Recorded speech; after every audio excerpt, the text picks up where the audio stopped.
Lagyan mo na, lagyan mo. Wala kayo susi. Hindi. Ano? Dito rin ito kasi ako retired.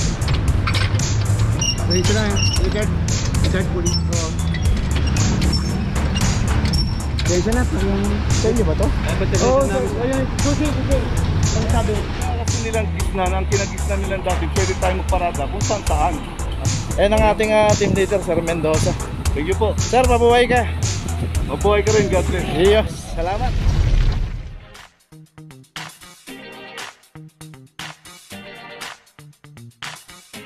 Papajo TV.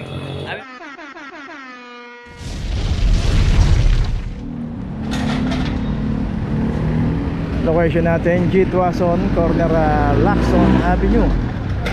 Dito yung isang Isuzu Max. At ito meron na rin ang club number 2437. Dito rin sa kahaba ng G. Tuason Mabuhay Lane. Ayun, naabutan yung isang sasakyan dito. Pero yung isang Isuzu Max na club na rin. Ito po, nakaklap na po. So ito nakaklamp to, wala yung driver. Yung isa ay inabutan. Sir, pwede po bang ano na lang, nasa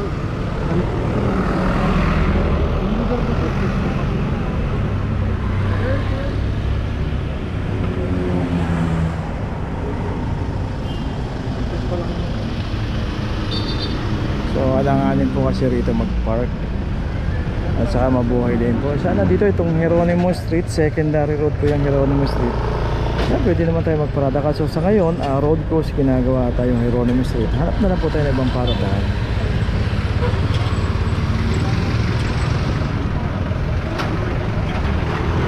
Ano kasi natin dito?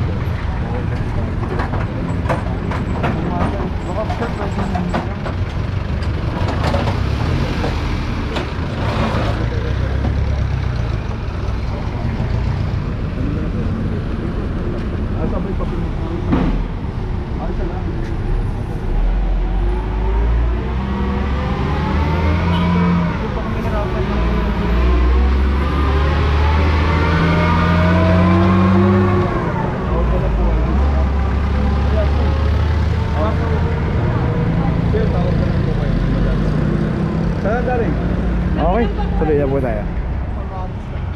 Location natin Vicente Cruz, corner Fajardo. Dito isang Bios. tinatanong yung magkalaklamping, kanino po yan? Pulin yan. Nakadalawang clam na yan. Ha? Nakadalawang clam. So pare-pareho sila, hindi nila alam kung kanino to. Hindi naman pala sa kanila eh. Oo, kasi dito merong nakaburol dito, barangay, may patay. So dito nakaburol. Actually kalsada na to ay wala pong pagbuburulan eh. Siguro kaya dito na lang nilagay muna.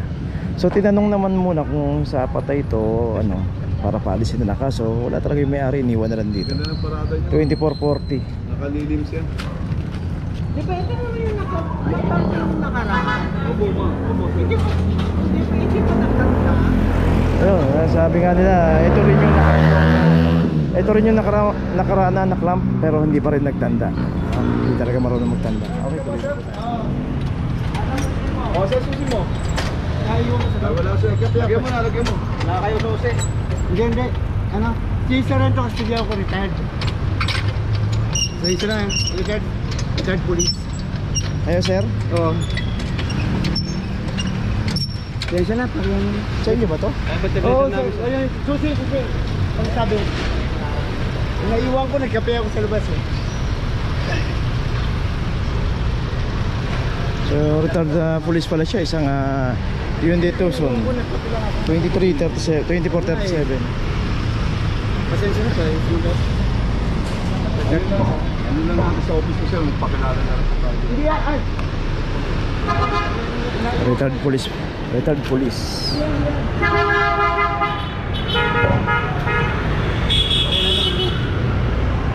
Basta ko lang, nagkape ako, bumili lang ako. Pasensya na po siya, after na-upload. Patanan natin ang office. Ako, malayo pa. Central Market po. So yun kasi laging inaabutan doon, laging nakaganon wala pa sa kanya yung sus.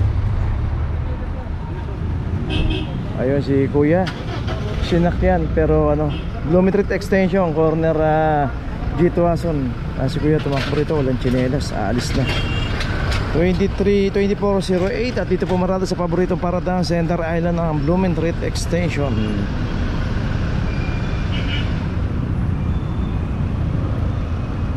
Ito, wala ring driver.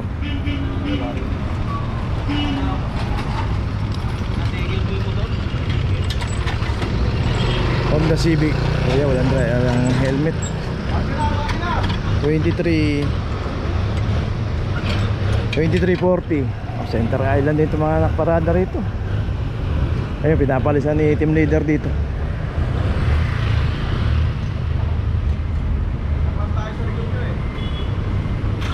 So ginagawang paradahan tong paboritong paradahan ng Blumentritt Extension kasi may mga puno po kasi kaya ano, sarap paradahan.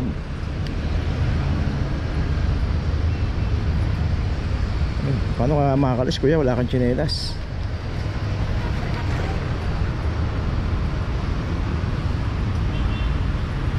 So yun, ginagawa ng notice yung Hilux na nakaparada sa Center Island.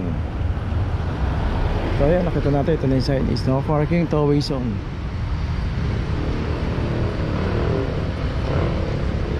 So kahit sabihin na natin yung mga nakalagay na signage yan is sponsor po, dinadagdagan po kasi yung mga signages para makita nila na no parking dito sa area na to at para magsilbing babala. Kaso baliwala pa rin talaga kahit lagyan ng signage, doon pa mismo pumaparada.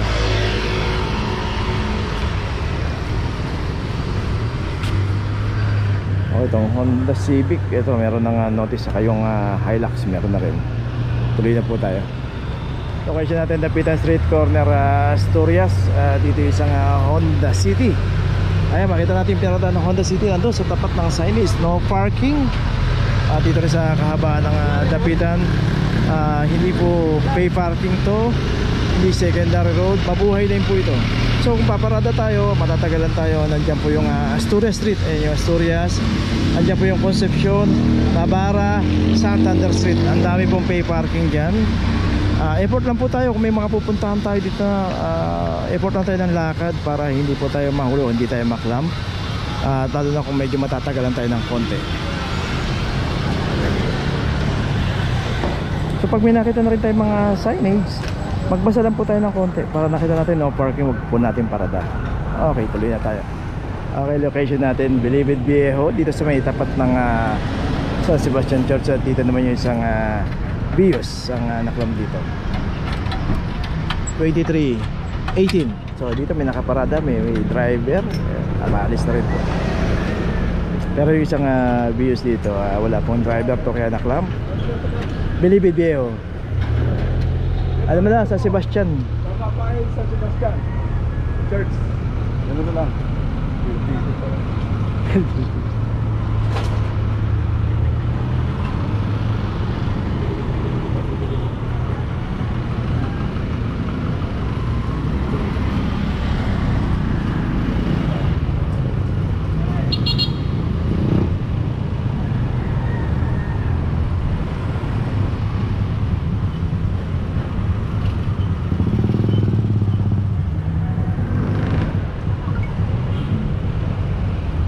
So dito may mga pay parking naman.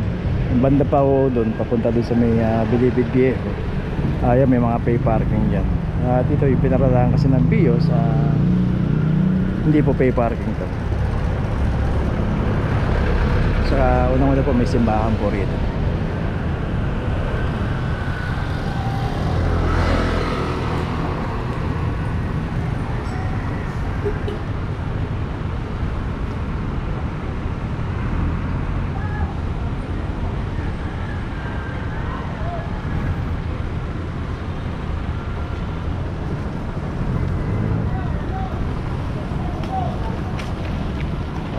Location natin Gastambi Street, corner Jaime de la Rosa. Dito may isang Mirage ang naklam dito.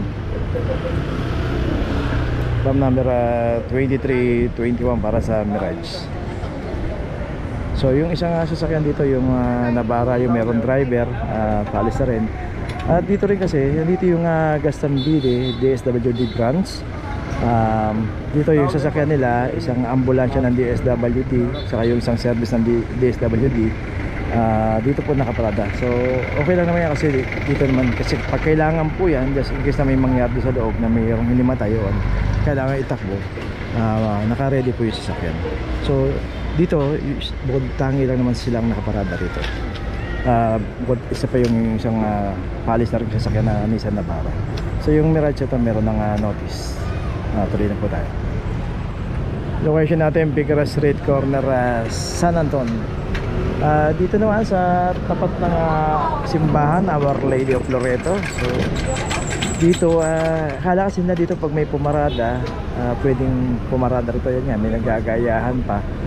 Pero sa simbahan po kasi bawal po pumarada. May tinalagang pay parking po rito. Yan, yung Lianas na yan, yung katapat niyan, F-Hoxon, diyan po yung pay parking. At meron pong pay parking attendant na naka-assign dyan. Pa-assist po tayo. Kasi pag dito po tayo pumarada, kahit na may pagtanong tayo at sabihin na pwedeng pumarada rito, bawal po rito. Kaya itong isang Fortuner from number 2408, may mga signage po dyan dati, pinagtatatanggal po mga signage yan. So yun nga, lalagyan po ulit yan ng signage. So pag inaantay lang po yung dating ng mga bagong signage para malagyan po ulit yan. Inaalis po kasi rito, wala pong nag-e-effort para sitahin pati yung simbahan, pati yung barangay. Hindi na rin nasasabi kung sino nagtatanggal So ito, may notice na. Okay, tuloy na po tayo. Okay, nandito na ngayon tayo sa opisina ng clamping, sa impounding dito sa Central. Dito na po nagtatapos ang ating vlog. Maraming salamat po sa mga subscriber, sa mga viewers, sa mga napadaan po sa ating channel. Maraming salamat po sa mga suporta nyo. Sa mga hindi pa po nakakapag-subscribe, subscribe na po tayo mga kabayan. Maraming salamat po. Mabuhay!